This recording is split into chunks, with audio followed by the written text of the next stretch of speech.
సాయి కుమార్ అని మా అమ్మ నాన్న ఎంతో అల్లారు ముద్దుగా పెట్టుకునే పేరు, ఆ పేరు పక్కన పెట్టి నేను పెట్టుకున్న పేరు ఏంటంటే బెజవాడ బ్యాడ్ బాయ్ సాయి. మా అబ్బాయి సాయి బ్రతికి అదో విధంగా మారిపోవాలని ఎన్నో పూజలు చేస్తా ఉన్నారు, కానీ అవి ఏమీ ఫలించలేదేమో. అన్నం లేకపోయినా బ్రతుకుతానేమో గాని తినకుండా, మత్తు పదార్థాలు లేకుండా నా జీవితము ఒక్క రోజు కూడా గడవదండి. ఒక శివరాత్రి వస్తే ఏ విధంగా నా ప్రవర్తన ఉండేదంటే, ఒక అఘోరా ఏ రకంగా అయితే ఉంటాడో ఆ రకమైన గెటప్ వేసేసుకుంటా ఉండేవాడిని.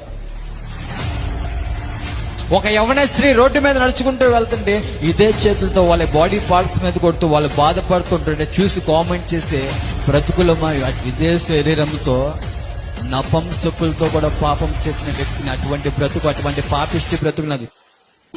నేను నమ్మిన దేవుడు కరుణామయుడు, నేను నమ్మిన దేవుడు కనికరము గల దేవుడు, నేను నమ్మిన దేవుడు సాయి నమ్మదగిన దేవుడు, ఆయన క్షమించే దేవుడు.